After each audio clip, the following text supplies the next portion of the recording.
there's like a dormant fear that the time that I'm investing in Swahili will cause my Spanish to get worse.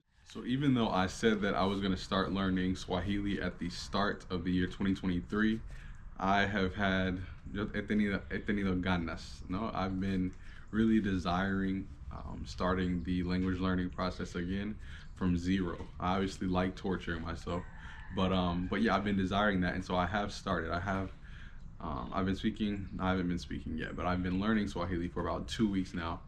And so in this video, I wanted to talk about how that process has impacted my Spanish because immediately after just 2 weeks of dedicated time spent to Swahili, I've noticed some psychological impacts that, some things that have psychologically impacted me in terms of my Spanish and some tangible results in terms of how my Spanish has been impacted from me learning Swahili in this short amount of time. And so I wanted to share that with you all in this video. So I must start off saying that I have somewhat of an obsessive personality.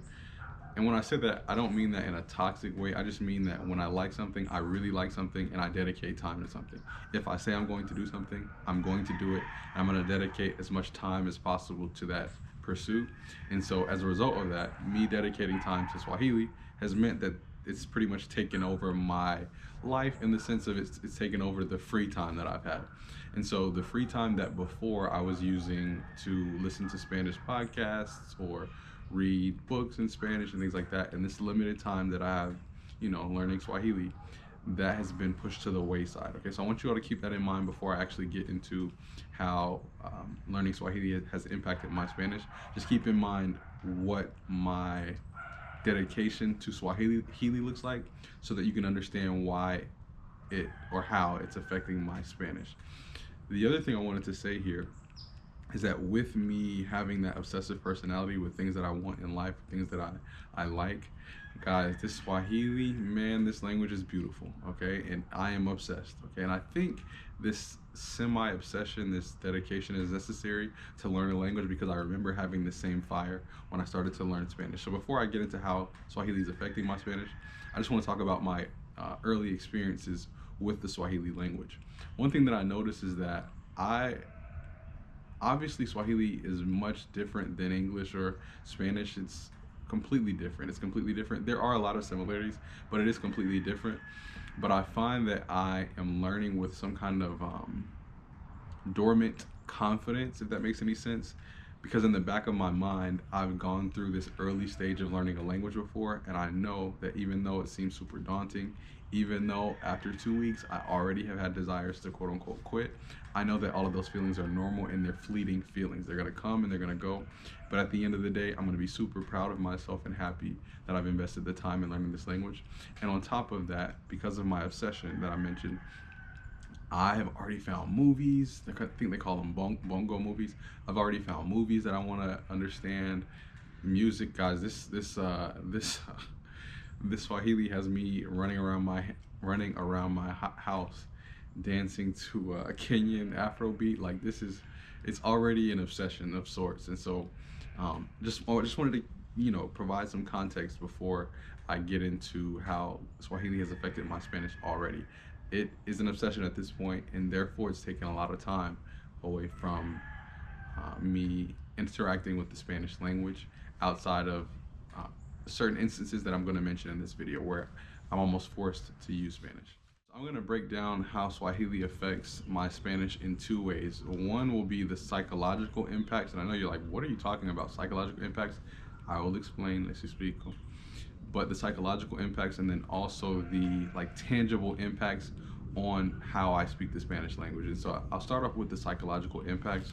The analogy that I can make with what has happened for me psychologically now that I've dedicated so much time to Swahili is pretty much jealousy. The best word I can use to describe it is jealousy. And what do I mean by that? Follow me. Okay, I know it's going to be weird, but follow me. The elements of myself that are focused and related to the Spanish language, I get a feeling, and this is all a psychological game that I'm playing with myself, so please forgive the fact that I might describe myself in the third person. I find that to be very odd when other people do it, so please forgive me. I have to do it here to describe what this feeling is. But that version of myself where it's dedicated to Spanish, it's like that section of Spanish Mike, Again, addressing myself in the third person, how weird. But Spanish, Mike, okay? That version of myself I found getting jealous. Follow me now. I know this is weird. I know. I'm not a weirdo, I promise. Nothing wrong with being weird, but you get my point. I find that version of myself getting jealous of the time that I'm spending learning Swahili. So what does that mean?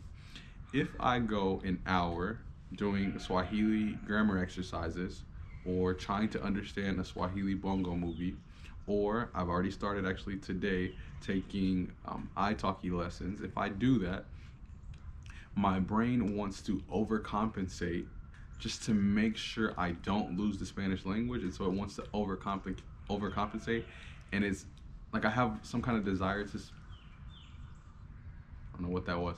I have a strong desire to spend like double that time with the Spanish language, either listening, speaking, reading, something like that. And so it's pretty much there's like I'm gonna use the word dormant here again. There's like a dormant fear that the time that I'm investing in Swahili will cause my Spanish to get worse, and as a result of that fear, I'm spending a lot more time. Believe it or not, there's time that I'm finding. For example, time in the morning before going to work that I used to not use productively with Spanish because I already speak Spanish. That time is now being used again to consume a 30-minute podcast in Spanish to make sure that my Spanish stays fresh. On a Sunday evening, before I'm about to tutor a few students, instead of sitting there watching YouTube videos or watching soccer or basketball highlights, that time is now getting invested in a Spanish tutoring class or just a speaking session, or me reaching out to a Spanish speaking friend of mine saying, hey, how have you been? Let's speak for an hour so we can both practice our languages.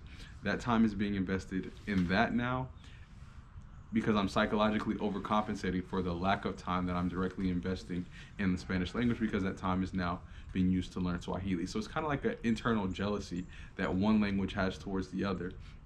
It's kind of like competing, like children competing for attention in my free time, if that makes any sense.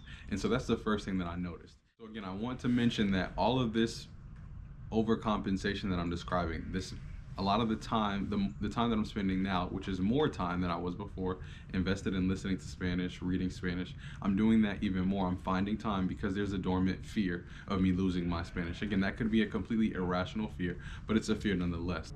As a result of all of this invested time in Spanish, which is a result of me learning Swahili, follow me, this newfound time that I have that I'm investing in Spanish is a result of me learning Swahili and me being afraid of losing Spanish.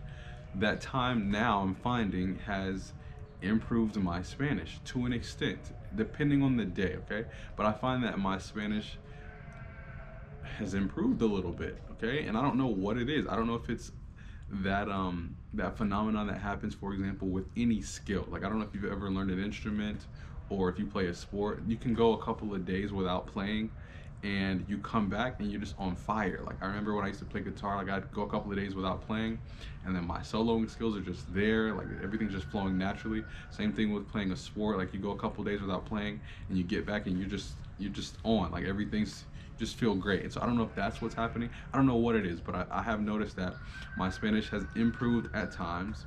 But I also have noticed, and I know this is like a contradiction here, I have noticed that there's some things that, for example, in my most recent conversation with Carlos, I asked him, I said, is it estoy soltero or soy soltero? I asked him, how do you say I'm single? That's a mistake that I never make. I never make that. But that day, I had literally not even heard the Spanish language before he and I recorded that video. That week, I don't even think I was really spending a lot of time speaking Spanish that much, okay? And so outside of the times where I have to at my job. So yeah, it's a mix. I found that my Spanish has improved just because of that invested time, but then at the same time, there are little small mistakes that I'm making that I normally would not make, and so I find that to be pretty interesting. So I do want to mention in this video what I plan on doing moving forward to make sure that this irrational fear isn't actualized, meaning to make sure that I don't actually start to speak Spanish poorly, right? I don't want my Spanish to downslide or go back or to regress at all. And so the plan moving forward is to make sure, and I've mentioned this before, is to make sure that I'm at least speaking one time per week for an hour. I do use Spanish at my job pretty frequently, but not all the time. And once some of my students get to a point where they speak English conversationally, I won't be speaking with them in Spanish anymore at all. Okay, and so my plan is to continue to have one conversation per week, continue in the limited free time that I have, but in the time that I have nonetheless, to listen to Spanish consistently to make sure that I maintain it. And then the other thing that I'm doing is, instead of using in the Swahili resources that I'm using, in the books that I'm using, really just the book that I'm using, obviously there are exercises, and then the exercises have an answer key, or yeah, there's an answer key for these exercises, and the answer key is in English. What I do is, instead of writing the translation for Swahili in English, they put the English answers there, and I write those translations in Spanish. So, for example, if I have to translate a Swahili sentence to English, I just translate it to Spanish, and then that's helping me also maintain the language to make sure that I'm not rusty whenever I'm speaking Spanish. So I just wanted to note that here in this video. I'm enjoying Swahili a lot. I love the way this language sounds. I don't see myself quitting. I see myself in the future being a Swahili speaker along with the Spanish speaker. So I'm really enjoying it. Hopefully this video was insightful. I don't know if it was or not, but I have some new videos coming out. Man, this is a rough video again. It's because my neighbor's in front of me literally staring at me with their dog. But I forgot what I was saying. Yeah, so I have some videos coming out that are dedicated specifically to Swahili, especially when I get further along in the process. But for right now, I just wanted to notate this. I noticed that psychologically, that's the first thing that's happening to me as I start to embark on this journey of learning another language, a third language. That there's some kind of like internal psychological jealousy from one language to the other. Pretty much, one's asking for my time as it sees the other one getting that time. And again, talking about a language as if it was a person, as if they were people, can be weird. But hopefully you all get my point. I appreciate you all as always for watching, and hopefully this video was insightful. I hope. Ciao, chicos. Yeah, I was gonna say something in Swahili, but I don't want to embarrass myself just yet. Give me a month, and then I'll come on here and embarrass myself speaking my broken Swahili. Ciao, chicos. Ciao.